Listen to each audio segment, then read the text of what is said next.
Hi friends, मुठ्ठल Joshi. या व्हिडिओमध्ये आपण मुंबई उच्च न्यायालयामधील शिपाई व लिपिक पदासाठी सराव पेपर 44वा पाहणार आहोत. याच्या अगोदर आपले 43 व्हिडिओ झालेले आहेत. या व्हिडिओमध्ये आपण सामान्य ज्ञान, गणित, मराठी व्याकरण या 3 विषयांचे प्रश्न पाहणार आहोत. आणि व्हिडिओ शेवटपर्यंत पहा. परीक्षेत ज्या पद्धतीचे प्रश्न येणार आहेत तसेच प्रश्न या व्हिडिओमध्ये मी घेणार आहे आणि अतिशय छान उत्कृष्ट पद्धतीनं सगळी माहिती, सगळी उत्तरं एक्सप्लेन करून सांगणार आहे. तुम्हाला निश्चितच परीक्षेमध्ये फायदा होईल. आणि अगोदरचे जे 43 सराव पेपर झालेले आहेत ना, ते सुद्धा तुम्ही त्याचे 43 व्हिडिओ पाहून घ्या. तसंच शिपाई आणि लिपिकचे ॲक्च्युअलमध्ये झालेले जे पेपर आहेत त्या पेपरचे व्हिडिओसुद्धा आपल्या विठ्ठल जोशी यूट्यूब चॅनलवर मी अपलोड केलेले आहेत. ते सुद्धा तुम्ही पाहून घ्या. आणि जर तुम्हाला शिपाई पदासाठी टेस्ट सिरीज घ्यायची असेल तर प्ले स्टोअरवरून विठ्ठल जोशी ॲप डाउनलोड करा आणि हायकोर्ट पिऊन टेस्ट सिरीज विकत घ्या. याच्यामध्ये ना मुंबई उच्च न्यायालयानं पिऊनचे ॲक्च्युअलमध्ये घेतलेले जे पेपर आहेत ते दिलेले आहेत. प्लस मी स्वतः काढलेले 150 पेक्षा जास्त टेस्ट याच्यामध्ये तुम्हाला दिलेले आहेत. निश्चितच तुम्हाला परीक्षेमध्ये फायदा होईल आणि यातले बरेचसे प्रश्न जशास तसे तुम्हाला ॲक्च्युअल परीक्षेमध्ये सुद्धा येणार आहेत. ते परीक्षा झाल्यावर तुम्हाला कळेल आणि मी सांगेल किती प्रश्न आले ते. निश्चितच तुम्हाला फायदा होईल. आणि आत्तापर्यंतचा माझा अनुभव आहे. चला तर मग आता पहिला प्रश्न आपण पाहूयात. पहिला प्रश्न आहे पहा. कोणत्या नदीस दक्षिण भारताची गंगा असे म्हणतात? तर गोदावरी नदीलाच आपण दक्षिण भारताची गंगा असे म्हणतो. आता ही जी गोदावरी, एक मिनिट हा, काय झालं हे? हां, खालच्या याला टच झालं. एक मिनिट, एक मिनिट. मी तुम्हाला माहिती देतो. आता ही जी गोदावरी नदी आहे ना आपली, या गोदावरी नदीचा उगम नाशिक जिल्ह्यातील त्र्यंबकेश्वर या ठिकाणी ब्रह्मगिरीच्या डोंगरामध्ये झालेला आहे. आणि हिलाच आपण दक्षिण भारताची गंगा असं म्हणतो. गोदावरी ही भारतातील दुसऱ्या क्रमांकाची मोठी नदी आहे आणि भारतीय द्वीपकल्पीय पठारावरील सर्वात मोठी नदी आहे. हिला भारतीय द्वीपकल्पीय पठारावरील गंगा असं सुद्धा म्हटलं जातं. ही बंगालच्या उपसागराला जाऊन मिळते. त्याच्यानंतर ही जी आपली कृष्णा नदी आहे ना, या कृष्णा नदीचा उगम हा महाबळेश्वर या ठिकाणी झालेला आहे. वैनगंगा ही गोदावरी नदीचीच उपनदी आहे. आणि भीमा नदीचा उगम हा पुणे जिल्ह्यातील भीमाशंकर या ठिकाणी झालेला आहे. भीमाशंकर हे ज्योतिर्लिंग सुद्धा आहे. भीमा नदीचं महाराष्ट्रामध्ये स्वतंत्र खोरं आहे, परंतु कर्नाटकमध्ये ती कृष्णा नदीला जाऊन मिळते. म्हणजे भीमा ही कृष्णेची उपनदीच आहे. भारतामध्ये IPL म्हणजे इंडियन प्रीमियर लीगची सुरुवात कोणत्या वर्षी झाली? तर या ठिकाणी पहा, भारतामध्ये IPL म्हणजेच इंडियन प्रीमियर लीगची सुरुवात ही 2008 मध्ये झालेली आहे, हे लक्षात ठेवा. त्याचबरोबर मागच्या वर्षीचे गतविजेते कोण आहेत वगैरे त्यावरही प्रश्न येऊ शकतात. तिसरा प्रश्न आहे, इतिहास लाल बाल पालमध्ये पाल म्हणजे डॅश डॅश हे होते. आता याच्यामध्ये ना हे जहालवादी नेते आहेत बरं का तिन्ही. लाल म्हणजे लाला लजपत राय, बाल म्हणजे लोकमान्य बाळगंगाधर टिळक आणि पाल म्हणजे बिपिनचंद्र पाल. तर ए हे त्याचं उत्तर आहे, बिपिनचंद्र पाल. हे तीनही जहालवादी नेते होते. लाला लजपत राय यांना पंजाबचे सिंह असं म्हटलं जातं. ते पंजाब प्रांताचे होते. आणि बाळगंगाधर टिळक हे आपल्या महाराष्ट्राचे असंतोषाचं जनक असं म्हणतात त्यांना. आणि बिपिनचंद्र पाल हे पश्चिम बंगालचे आहेत. ते राज्य सुद्धा लक्षात ठेवा. याच्यावरती तुम्हाला लाल विचारू शकतात, कधी बाल विचारतात, कधी पाल विचारतात. तर तिन्ही माहिती मी तुम्हाला दिलेली आहे. व्हिडिओला सर्वांनी लाईक करत जा बरं का. कमीत कमी 500 लाईक आले पाहिजे. आणि व्हिडिओ जास्तीत जास्त शेअर करत जा. आणि विठ्ठल जोशी टेलिग्राम चॅनल सुद्धा जॉईन करा सर्वांनी. तर कोणत्या घटना दुरुस्तीचे वर्णन मिनी घटना म्हणून केले जाते? तर मिनी राज्यघटना किंवा मिनी घटना म्हणून 42व्या राज्यघटनेचं वर्णन केलं जातं. मी बऱ्याचदा व्हिडिओमध्ये सांगतो पहा. कारण 1976 मध्ये ही 42वी घटना दुरुस्ती झाली. त्यावेळेला इंदिरा गांधीजी होत्या आणि एवढा मोठा बदल राज्यघटनेमध्ये करण्यात आला म्हणून त्याला मिनी घटना असं म्हटलं जातं किंवा मिनी राज्यघटना असं म्हटलं जातं. आणि ही जी 1976 मध्ये झालेली 42वी घटना दुरुस्ती आहे ना, हिलाच काँग्रेसची राज्यघटना असं सुद्धा म्हटलं जातं. आज काँग्रेस नरेंद्र मोदींवर संविधान बचाव म्हणून म्हणजे संविधान विरोधी कार्य करतात असा हल्ला करतात, पण खऱ्या अर्थानं यांच्याच इंदिरा गांधीजींनी संविधानाची तोडमोड केली होती. 42व्या घटना दुरुस्तीनुसार प्रचंड बदल मूळ संविधानामध्ये त्यांनी केलेले होते. त्याच्यानंतर ही 44वी घटना दुरुस्ती आहे ना, ती सुद्धा लक्षात ठेवा. 1978 मध्ये ही राज्यघटना दुरुस्ती झालेली आहे. त्या 2 घटना दुरुस्त्या खास करून तुम्ही लक्षात ठेवा. कारण 42व्या घटना दुरुस्तीमध्ये जे काही बदल झाले होते त्याच्यातले काही बदल या 44व्या घटना दुरुस्तीनं रद्द करण्यात आलेले होते. चला त्याच्या पुढे पाहूयात. आता 5वा प्रश्न आपण पाहूयात. पाचवा प्रश्न आहे, नेपा हे डॅश डॅश या राज्याचे जुने नाव आहे. तर नेपा हे जे आहे ना, अरुणाचल प्रदेश या राज्याचं जुनं नाव आहे. अरुणाचल प्रदेशचं जुनं नाव काय आहे? नेपा हे आहे. त्यानंतरचा प्रश्न आहे पाहता, नंतरचा प्रश्न आहे, अंधांसाठी ब्रेल लिपीचा शोध कोणी लावलेला आहे? तर जे अंध आहेत ना, त्यांच्यासाठी ब्रेल लिपीचा शोध नावातच पहा, लुईस ब्रेल यांनी लावलेला आहे. ब्रेल यांनी या ब्रेल लिपीचा शोध लावला म्हणून त्यांचा सन्मान म्हणून त्याला ब्रेल लिपी असं नाव दिलेलं आहे. त्याच्या पुढे आता काही काही ठिकाणी ब्रेल लिपीमध्ये खास लिहिलेलं असतं पहा. भारत हे खालीलपैकी कोणत्या प्रकारचे राष्ट्र आहे? तर भारत हे जे आहे ना, हे धर्मनिरपेक्ष राष्ट्र आहे. भारत हे कोणतं राष्ट्र आहे? धर्मनिरपेक्ष हे राष्ट्र आहे. आता मुळामध्ये धर्मनिरपेक्ष म्हणजे काय माहित आहे का? तर याचा अर्थ निधर्मीय असा नाही, तर सर्व धर्मांना समान, म्हणजे प्रत्येक धर्मालाच आपल्या आपल्या पद्धतीनं राहण्याचा अधिकार. भारत याचा विशिष्ट कोणत्या धर्माचा नाही. जसं पाकिस्तान हा इस्लाम धर्मियांसाठीच आहे, तसं भारत नाहीये, सर्व धर्मियांसाठी आहे. चला त्याच्या पुढे पाहूयात. आता 8वा प्रश्न आपण पाहणार आहोत स्क्रीनवर. म्हणजे आपल्या देशाचा स्वतःचा असा कोणता विशिष्ट धर्म नाही असा त्याचा अर्थ होतो. संतोष करंडक हा चषक कोणत्या खेळाशी संबंधित आहे? तर संतोष करंडक हा जो चषक आहे ना, हा फुटबॉल या खेळाशी संबंधित आहे. ए हे त्याचं उत्तर आहे. फुटबॉल हे त्याचं उत्तर आहे. त्याच्या पुढचा प्रश्न आहे आता, 1906 मध्ये ढाका येथे स्थापन झालेल्या मुस्लिम लीगचे पहिले अध्यक्ष डॅश डॅश हे होते.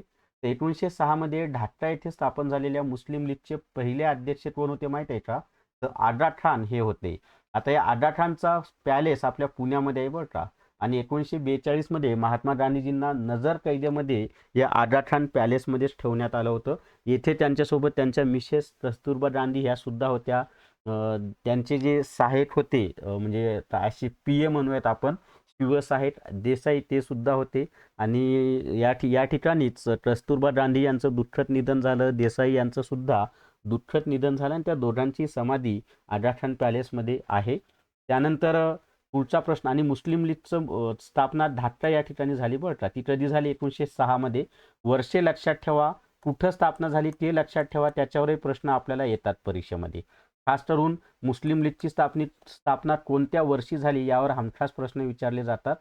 केंद्रीय कायदेमंडळात खालीलपैकी कोणाचा समावेश करता येणार नाही? आता केंद्रीय कायदेमंडळामध्ये ना कोणाचा समावेश करता येणार नाही? सोपं आहे ना, विधान परिषदेचा. कारण विधान परिषद हे घटक राज्याच्या कायदेमंडळामध्ये येतं. मी तुम्हाला थोडक्यामध्ये सांगतो. केंद्रीय कायदेमंडळ म्हणजेच संसद. मग त्याच्यामध्ये कोणाकोणाचा समावेश होतो? तर राष्ट्रपती, लोकसभा आणि राज्यसभा या तिघांचा समावेश हा केंद्रीय कायदेमंडळामध्ये होतो. पण या विधान परिषदेचा समावेश केंद्रीय कायदेमंडळामध्ये होत नाही. राज्याच्या कायदेमंडळामध्ये विधान परिषद असतं, ते पण 6 राज्यांमध्येच विधान परिषद अस्तित्वात आहे. उर्वरित राज्यांमध्ये विधान परिषद नाही. राज्याच्या कायदेमंडळामध्ये राज्यपाल, विधानसभा आणि असेल तर विधान परिषद यांचा समावेश होतो. चला त्याच्या पुढचे प्रश्न पाहूयात आपण आता. जर तुम्हाला हायकोर्ट क्लर्क टेस्ट सिरीज घ्यायची असेल तर प्ले स्टोअरवरून विठ्ठल जोशी ॲप डाउनलोड करा आणि हायकोर्ट क्लर्क टेस्ट सिरीज विकत घ्या. याच्यामध्ये ना मी ॲक्च्युअलमध्ये मुंबई हायकोर्टने क्लर्कचे घेतले जे पेपर आहेत ते पेपर दिलेले आहेत, प्लस 90 प्रश्नांच्या 10 फुल टेस्ट दिलेल्या आहेत.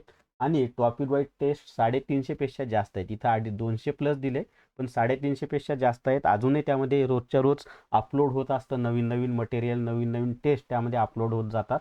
आणि परीक्षेला यातले जशाच तसे प्रश्न तुम्हाला येतील याची मला खात्री आहे.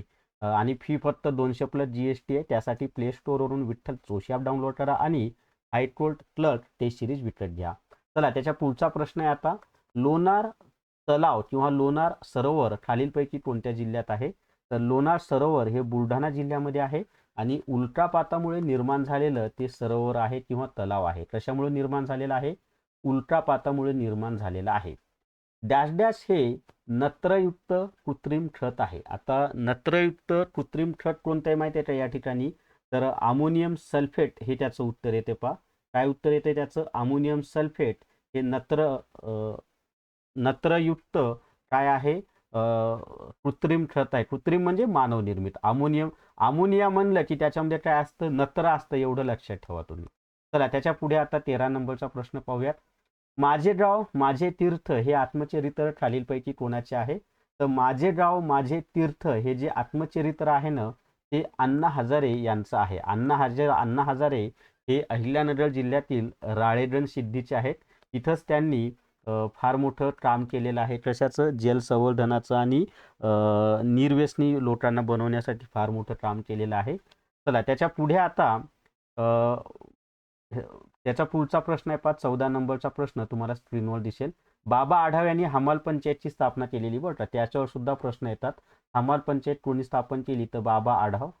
त्याच्यानंतर ह्या ज्या हमाल पंचायत आणि ह्या ज्या अनुताई वाघ आहेत यांनी आधीचा ठाणे जिल्हा पण आताचा पालघर जिल्ह्यामध्ये आपलं जे अंगणवाडी आहे की नाही, तर आदिवासी पाड्यांवर जाऊन जे म्हणजे काय म्हणायचं त्याला, जनावरं चरायला नेणारे जे गुराखी वगैरे आहेत त्यांच्या मुलांसाठी अंगणवाड्या वगैरे सुरू केल्या. म्हणजे शिक्षणामध्ये, लहान मुलांच्या शिक्षणामध्ये खूप मोठं काम केलंय त्यांनी. आणि महर्षी कर्वे हे तर माहिती आहे तुम्हाला, भारतरत्न पुरस्कार पण मिळालेला आहे. स्त्री शिक्षणासाठी महत्त्वाचं काम केलेलं आहे. इन्कलाब जिंदाबाद हा नारा कोणी दिला? सर्वांना माहिती आहे की हा नारा कोणी दिलेला आहे? भगतसिंग यांनी दिलेला आहे. इन्कलाब जिंदाबाद कोणी दिलेला आहे? भगतसिंग यांचा सुप्रसिद्ध असा नारा आहे. म्हणजे इन्कलाब जिंदाबाद म्हणलं की डोळ्यासमोर आपल्याला शहीद भगतसिंग यांचं चित्र दिसतं. आता त्याच्या पुढे आहे पहा, हिंदुस्तान सोशलिस्ट रिपब्लिकन असोसिएशनची स्थापना डॅश डॅश यांनी केली. तर हिंदुस्तान सोशलिस्ट रिपब्लिकन असोसिएशनची स्थापना ही भगतसिंग यांनी केलेली आहे. पण त्यामध्ये ना हे चंद्रशेखर आझाद हे प्रमुख होते, राजगुरू होते, त्यानंतर तुमचं सुखदेव होते आणि इतरही बरेच क्रांतिकारक होते. पण हे 4 क्रांतिकारक कसे होते? प्रसिद्ध होते. तर भगतसिंग यांनी केलेली आणि कुठं केलेली आहे? तर फिरोजशाह कोटला स्टेडियम दिल्ली या ठिकाणी हिंदुस्तान सोशलिस्ट रिपब्लिकन असोसिएशनची स्थापना करण्यात आलेली आहे. त्याच्या पुढे पाहता संत तुकाराम महाराजांचे संपूर्ण नाव काय होते? तर संत तुकाराम महाराजांचं संपूर्ण नाव तुकाराम बोल्लोबा आंबिले किंवा मोरे, आंबिले ऑब्लिक मोरे. पण आत्ता त्यांचे जे वंशज आहेत ते मोरेच आडनाव त्यांचं आहे पा. तर यांच्या घराण्यातला स्वप्नील मोरे म्हणून एक माझा विद्यार्थी आहे, तो आधी PSI झाला, नंतर STI झाला. माझा विद्यार्थी आणि थेट वंशज आहेत. त्याचे वडील अध्यक्ष पण होते या संस्थांचे. चला त्याच्या पुढचा प्रश्न आता आहे 17 नंबरचा प्रश्न आपण पाहूया. डॅश डॅश या आदिजीवामुळे मनुष्यास मलेरिया हा रोग होतो. तर कोणत्या आदिजीवामुळे मलेरिया हा रोग होतो माहित आहे का? तर प्लाझ्मोडियम हा जो आदिजीव आहे किंवा प्रोटोझोआ आहे याच्यामुळे मनुष्यास मलेरिया हा रोग होतो. मलेरियालाच आपण हिवताप असं सुद्धा म्हणतो. त्याच्यानंतर युरियामध्ये डॅश डॅश टक्के नत्राचे प्रमाण असते. तर युरियामध्ये ना सुमारे 46% नत्राचं प्रमाण असतं. युरियामध्ये नत्राचं प्रमाण किती असतं? तर सुमारे 46% इतकं नत्राचं प्रमाण असतं. त्याच्यानंतर 19 नंबरचा प्रश्न आहे, बर्फ उष्णतेचा डॅश डॅश आहे. तर बर्फ हा उष्णतेचा दूरवाहक आहे. म्हणजे बर्फामधून उष्णतेचं वहन होऊ शकत नाही. म्हणजेच बर्फ हा उष्णतेचा कसा आहे? दूरवाहक आहे, हे लक्षात ठेवा. व्हिडिओला सर्वांनी लाईक करा बरं का, कमीत कमी 500 लाईक आले पाहिजे. त्याच्यानंतर स्वतंत्र मजूर पक्षाची स्थापना खालीलपैकी कोणी केली? तर स्वतंत्र मजूर पक्षाची स्थापना कोणी केलेली आहे? तर भारतरत्न डॉक्टर बाबासाहेब आंबेडकर यांनीच स्वतंत्र मजूर पक्षाची स्थापना केली.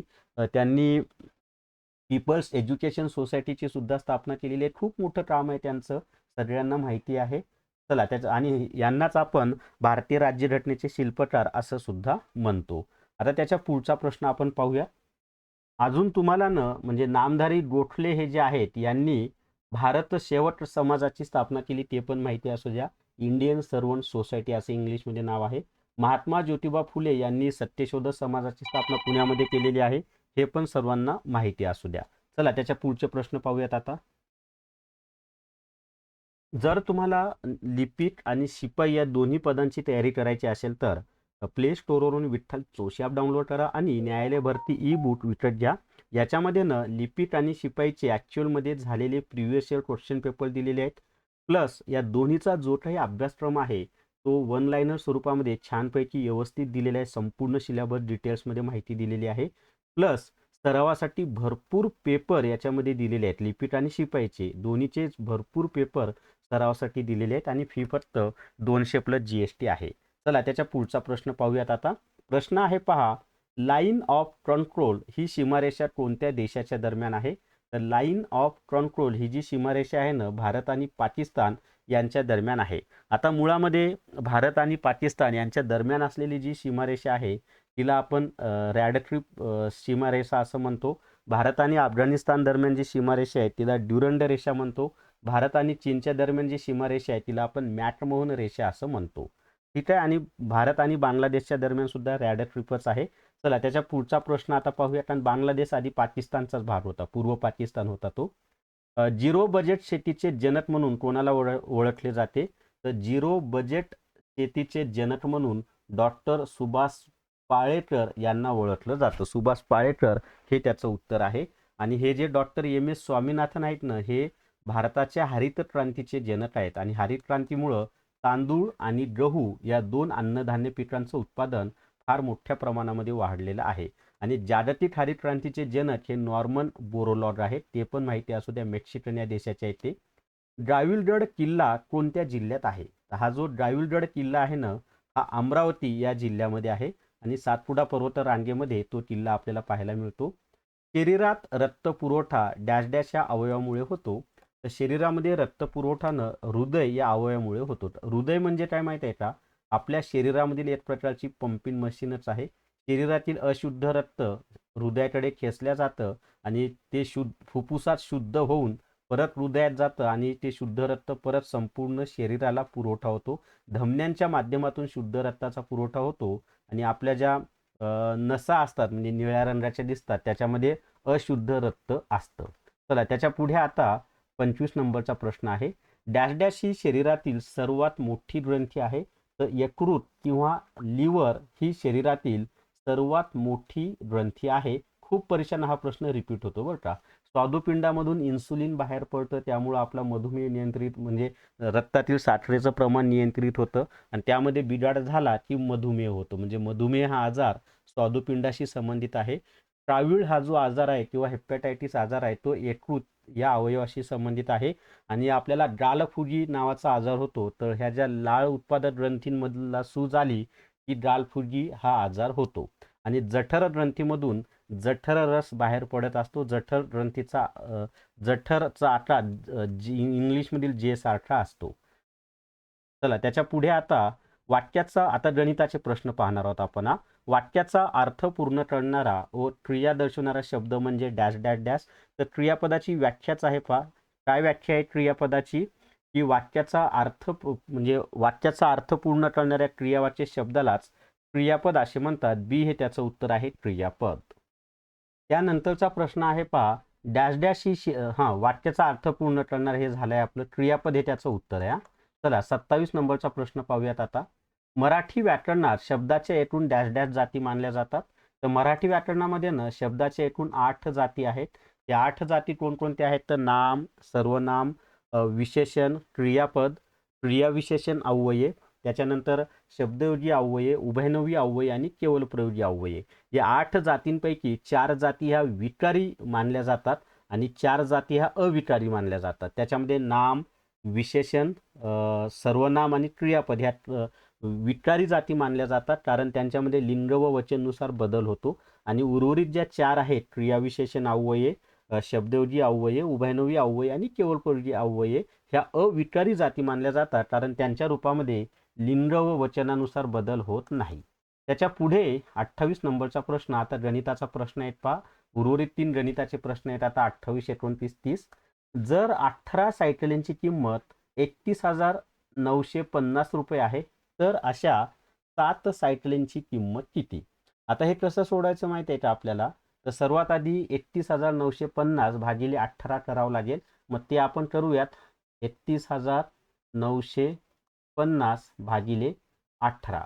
आता या ठिकाणी 18ने जर आपण भाग दिला तर बरं 2ने भाग दे किंवा 9ने भाग देऊयात. 9 दोन्ही 18. त्याच्यानंतर या ठिकाणी 9 त्रिक 27. 31 मधून 27 गेले. 31 मधून जर 27 गेले तर किती राहिले? 4 राहतात. 49 झालं. 9 45. परत 4 राहिले. 45. 9 45 आणि 0. त्याच्या पुढे काय करायचं आपल्याला? 2ने भाग द्यायचा आहे. बे ट बे. मग पुढे बे ट बे 3 मधून 2 गेले राहिला 1 15 झाले. बे 7 14, राहिला एक 15, बे 7 14, राहिला एक 10, बे 5 10. म्हणजे एका सायकलीची किंमत किती आलेली आहे? 1750. अशा आपल्याला किती सायकली पाहिजे आहेत? तर अशा आपल्याला एकूण 7 सायकलींची सांगायची. मग 1775 गुणिले 7 करावं लागेल. मग 7 5 35 ला 5, हातचे आले 3, 7 7 49 आणि 3 52 2. मग शेवटी 25 कुठं कुठं आहे? इथं आहे, इथं आहे. हे दोन ऑप्शन तर येणारच नाही, कारण शेवटी 25 नाही आहे ना. मग 52 2, हातचे आले 5, 7 7 49, 49 आणि 5 केलं तर 54 4. शेवटी 425 इथंच आहे. हेच तुमचं उत्तर आहे. बाकीचं करायची सुद्धा गरज नाही. 12,425 हे तुमचं उत्तर येणार आहे. असं कमी वेळेमध्ये उत्तर असे काढता येतात पर्याय पाहून. क्लिअर झाले सर्वांचं? तर बी हे त्याचं उत्तर आहे. व्हिडिओला लाईक करा बरं सर्वांनी. कमीत कमी 500 लाईक आले पाहिजे. चला, त्याच्या पुढचा प्रश्न आहे. दोन वर्तुळांच्या त्रिज्यांचे गुणोत्तर 3.4 आहे, तर त्यांच्या परिघांचे गुणोत्तर किती? आता दोन वर्तुळांच्या काय दिले आपल्याला? त्रिज्यांचे गुणोत्तर 3.4 आहे, तर त्यांच्या परिघांचे गुणोत्तर किती? तर एक लक्षात ठेवा, त्रिज्यांचं गुणोत्तर आणि परिघांचं गुणोत्तर हे कसं असतं? सारखंच असतं. जेवढं त्रिज्यांचं गुणोत्तर असतं तेवढंच परिघांचं सुद्धा गुणोत्तर असतं. म्हणून याचं उत्तर 3.4 शी हे त्याचं उत्तर आहे. म्हणजे दोन वर्तुळांच्या त्रिज्यांचं गुणोत्तर आणि परिघांचं गुणोत्तर कसं असतं? सारखंच असतं, समान असतं, हे लक्षात ठेवा. चला, त्याच्या पुढे आता 30वा प्रश्न आपण पाहूयात. सी हे त्याचं उत्तर आहे. एका व्यवहारात झालेला ₹7,200 नफा ए, बी व सी यांना अनुक्रमे 2.3.4 या प्रमाणात वाटल्यास बीचा वाटा किती? आता समजा एचा वाटा 2x आहे. आपण लिहून घेऊयात. एचा वाटा 2x आहे, 2x अधिक बीचा वाटा 3x आहे आणि सीचा वाटा 4x आहे. या सर्वांची बेरीज किती आहे? 7,200. मग 4 आणि 3 7, 7 आणि 2 9.